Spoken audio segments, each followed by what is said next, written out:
조갑제 TV 시청자 여러분 안녕하십니까? 2020년 11월 26일 정오입니다.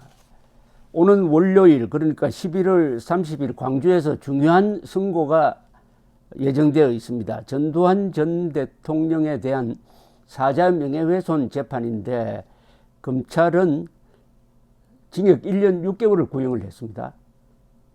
그 내용은 전두환 전 대통령이 2017년 4월에 출간한 회고록에서 5.18 당시 헬기 사격을 목격했다고 증언한 고 조비오 신부에 대하여 성직자라는 말이 무색한 파렴치한 거짓말쟁이다 라고 하니까 조비오 신부 측과 5.18 희생자 그 유가족의 명예를 훼손했다며 2018년 5월에 기소가 되어서 재판이 아주 오랫동안 이루어졌습니다. 그러다가 이렇게 11월 30일 선고를 앞두고 있습니다. 이 재판이 중요한 것은 헬기 사격이 없었다는 것이 과거 국가적 조사에 의해서 확인된 겁니다. 그런데 문재인 정권이 들어서서 문재인 대통령이 직접 진상조사를 지시하니까 국방부 특조위가 과거의 조사 결과를 완전히 뒤엎고 헬기 사격이 있었다. 비무장한 민간인에 대해서 야만적 학살이 있었다는 결론을 내렸습니다. 그런데 이게 이번 재판에 어떤 영향을 주느냐는 겁니다. 그런데 만약 판사가 그 국방부 조사 기록에 근거해 가지고 헬기 사격이 있었다고 한다면은 없었던 사실을 조작하는 거예요. 더구나 중요한 역사적 사실입니다. 그에 근거해 가지고 유죄 판결을 내리면은 법정이 역사 조작의 말하자면은 책임자가 되는 거죠. 이번 이 사건을 맡은 판사에게 많은 것이 달려 있습니다. 제가 이것을 여러 번 보도를 해드렸고, 월간조선 지금 판매되고 있는 12월호에는 월간조선 조갑제닷컴 이지영 기자가 광주 헬기 사격설의 출발점, 전일빌딩 탄흔의 법정 검증 내막, 헬기에 탄 군인이 밤중에 창을 열고 M16을 쐈다는 주장이 도전을 받았다 하는 내용이 있으니까 월간조선 참고하시고 조갑제닷컴 참고하시기 바랍니다. 이게 다시 문제가 된 거는 문재인 정권의 등장과 직결됩니다. 즉, 그 전에 광주 도시공사가 경매에 나온 정리일 빌딩을 매입한 후 리모델링 사업을 추진하던 중에 빌딩 내외에서 탄원으로 의심되는 흔적이 발견됐습니다. 광주광역시는 2016년 8월 24일 국과수에 감정을 의뢰했습니다. 2017년 1월 12일 국과수는 전일 빌딩 10층 방송실 내 탄흔은 호버링 상태, 일정한 고도를 유지하는 걸 말합니다. 에서 헬기가 기총 소사를 한 탄원이다라는 취지의 감정 결과를 만들어 낸 거죠. 그래서 과거 5번 정도의 조사 때 전혀 나오지 않았던 새로운 주장이 나와서 대선을 앞두고 광주를 방문한 당시 문재인 대통령 후보가 진상규명을 공약을 했습니다. 광주 사람들 앞에서. 이렇게 해서 일이 진행되었는데 이번 재판 과정에서 다행히 이 국과수의 이 감정이 과연 사실이냐 하는 게 도마에 올랐습니다. 그런데 재판은 역시 변호인이 참석을 하니까 변호인의 아주 집중적인 질문에 의해서 이 주장이 상당히 부정되었습니다. 아니 흔들렸습니다. 근데 우선 국방부는 어떤 판단을 국방부 특조위 송영무 장관이 있을 때 국방부 특조위가 어떤 판단을 했는지를 제가 소개를 해드리겠습니다. 조사 결과 보고서를 제가 인용을 하겠습니다. 국립과학수사연구원은 전일빌딩 내부에 남아있는 탄원의 직경과 방사형으로 펼쳐진 탄착군의 모양을 기초로 총기의 종류를 판단해 볼 때 5.56mm 실탄을 사용하는 M16 소총일 가능성이 높고 7.62mm 탄을 사용하는 M60 기관총일 가능성도 있다는 결론에 도달했다. 국립과학수사연구원은 위 총기의 종류를 기초로 헬기의 종류와 사격 방법도 함께 판단하면서 500MD에 장착된 M134 미니건에 의한 사격 가능성은 배제하고 UH-1H의 마운트에 장착된 M60에 의한 사격은 가능하다는 결론을 내렸다. 국립과학수사연구원의 감정서에서 명확히 언급되지는 않았지만 UH-1H에 탑승한 승무원 또는 공수부대원이 슬라이딩 도어를 개방하거나 창문을 개방한 상태에서 개인 화기인 M16으로 사격을 하는 경우에도 전일 빌딩 내부에 남아있는 것과 같은 탄원 발생이 가능하다. 결국 전일 빌딩에 남겨진 탄원에 대한 국립과학수사연구원의 감정 결과는 UH-1H 헬기가 호버링을 하고 있는 상태에서 UH-1H에 탑승한 승무원 또는 공수부대원이 M16으로 전일 빌딩에 사격한 사실을 증명하고 있다. 완전히 이 내용 자체가 앞뒤 논리 모순이 말이 이어지지가 않습니다. 어마어마한 비약이 지금 이루어지고 있는데, 그러나 결국은 UH-1H 헬기에 첫째 M16을 가진 공수부대원이 탔느냐, 아니면은 기관총, 이건 뭐 기관총으로 봐야 되죠. M60이죠. 이게 M60 기관총을 장착했느냐, 딱 두 가지입니다. 그런데 거기에 출동한 조종사 수십 명을 인터뷰를 하고 신문을 했지만은 어떤 사람도 UH-1H는 무장을 하지 않았다. 수송용이다. 인원 수송용이다. 라고 증언을 했고, 그것을 반박할 증거가 이 법정에서도 제출되지 않았습니다.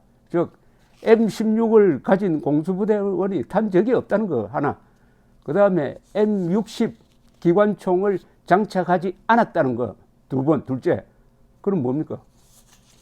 단어는 있어요. 단어는 있는데 헬기에서 쏠 수가 없다는 겁니다. 헬기에서 쏠 사람이 없다는 거죠. 쉽게 말하면 쏠 사람이 없다. 그런데 이걸 근거로 해가지고 송영무 국방부가 국군의 치명적 명예훼손을 가하는 비무장 시민에 대한 무차별 사격이란 결론을 내렸다. 이게 백주의 암흑 아닙니까? 국군을 학살 집단으로 만드는 그 결정을 송영무 장관이 했다는 겁니다. 그걸 근거로 해가지고 이 재판에서 검사와 변호인이 붙었는데, 제가 쭉 읽어보면 변호인이 이긴 겁니다. 문제는 판사가 변호인의 손을 들어주느냐 하는 문제입니다. 참 가공할 문제죠. 그리고 뭐 이 단원이 보면은 헬리콥터에서 쐈다는 건데, 이걸 쏠려면은 헬리콥터가 아주 저공 비행을 해야 되고 그 전일 빌딩에 바짝 붙어가지고 쏴야 됩니다. 그런데 단원이 바깥에는 한 몇 개밖에 단원이 없고 거의 대부분이 건물 안에 있는 기둥에 맞았어요. 여러분, 그렇게 쏠 수가 있습니까? 집중 사격을 하면은 바깥 외벽에 많이 맞는 것 아닙니까? 그런데 바깥 외벽은 거의 없고 안에 집중적으로 맞았다 이겁니다. 집중적으로 기둥에. 조종사들은 한결같이 헬기를 타고 그렇게 쏠 수가 없다는 겁니다.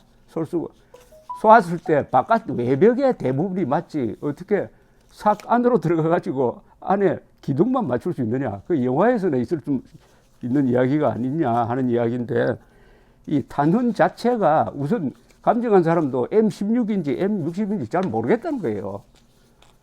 근데 M16일 가능성이 가장 높다고 했으니까 M16을 전제로 한다면은 M16을 헬리콥터를 타고 M16을 가지고 왜 쏩니까? 여러분 상상을 해보십시오. 그 영화 이미지 다 버려버리고 M16을 타고 그 비싼 헬리콥터를 타고 M16을 갖고 헬리콥터를 타고 쏠려면은 헬리콥터 문을 열어야 됩니다. 아니, 비행기 문을 열면 어떻게 됩니까? 바람이 들어와서 어떻게 될까요? 추락할 수가 있죠. 더구나 건물에 가깝게 가서 쏴야 되는데, 어쨌든 이 재판 기록을 쭉 읽어보면은 이게 무슨 마녀 사냥도 좀 근거가 있어야지 하는 이런 생각이 드는데, 그런데 이번 이 재판 과정에서 아주 변호사가 날카로운 걸 지적을 했습니다. 국방부 특조위 헬기 사격이 있었다는 결론을 내린 국방부 특조위. 문제는 국방부 특조위 그 조사 결과를 보면 내가 쐈다는 사람 한 사람도 없어요. 내가 맞았다는 사람이 없습니다. 탄피가 발견됐다는 사람도 없고요. 헬기에서 그러니까 집중 사격을 하면 어떻게 되겠습니까? 그러니까 점점 좁혀져 가지고 전일 빌딩으로 하나 딱 특정이 됐습니다. 그런데 민간인을 향해서 학살을 했다는 이것하고는 너무나 틀린 것 아닙니까? 그럼 전일 빌딩에서 그 사격을 당한 사람이 몇 사람이 죽었느냐, 몇 사람이 살았느냐, 아무도 없죠. 그럼 목격자가 법정에서 나와서 증언할 수 있는 목격자가 별로 없어요. 아무리 목격자를 많이 찾아도 한 20명 정도입니다. 아니, 그때 얼마나 목격자가 많았겠어요. 헬기 사격을 했다면은, 그날 여기 헬기 사격을 대낮에 했다면은 수십만 명이 봤을 거고, 전일 빌딩으로 딱 축소를 한다면은, 그것은 밤입니다. 그죠? 밤이니까 별로 본 사람은 없었겠지만, 들은 사람은 있을 것 아닙니까?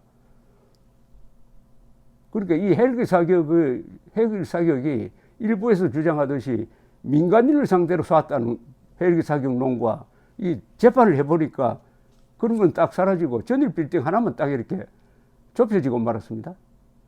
전일 빌딩에 헬기를 쐈느냐 안 쐈느냐 그것으로 축소가 되었는데 바깥에서 주장하기에는 비무장 민간인들 향해서 쐈다 이렇게 되는 것 아닙니까? 그러면 학살이죠.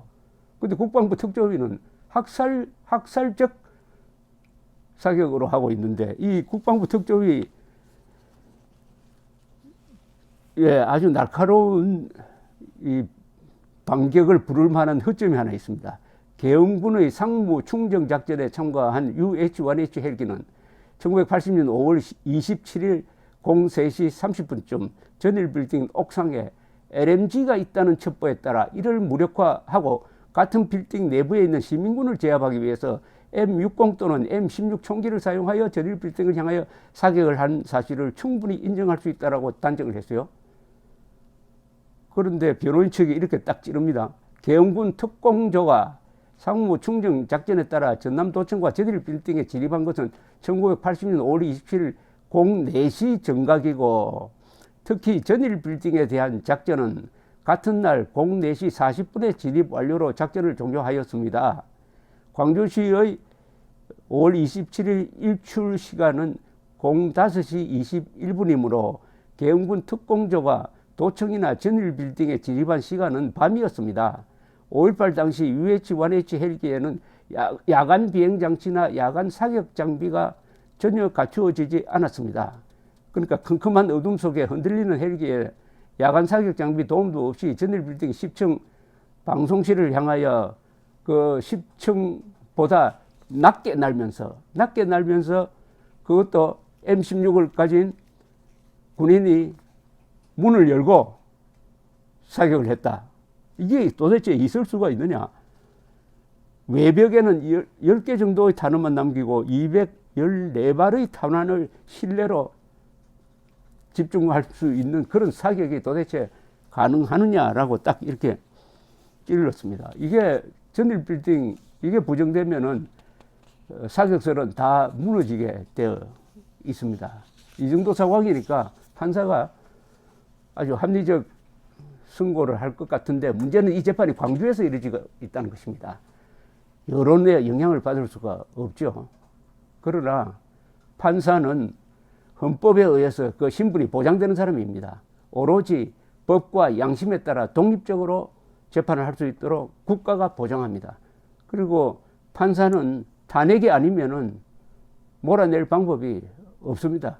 그렇다고 요새 누가 폭력으로 판사를 협박을 하겠습니까? 굉장히 중요한 역사가 조작될 것이냐, 권력에 의해서 역사가 조작될 것이냐 말 것이냐가 이 재판장 한 사람에 달려 있습니다. 우리 국민들이 눈에 불을 켜고 이 11월 30일의 재판을 주시해야 할 이유가 바로 여기에 있습니다. 감사합니다.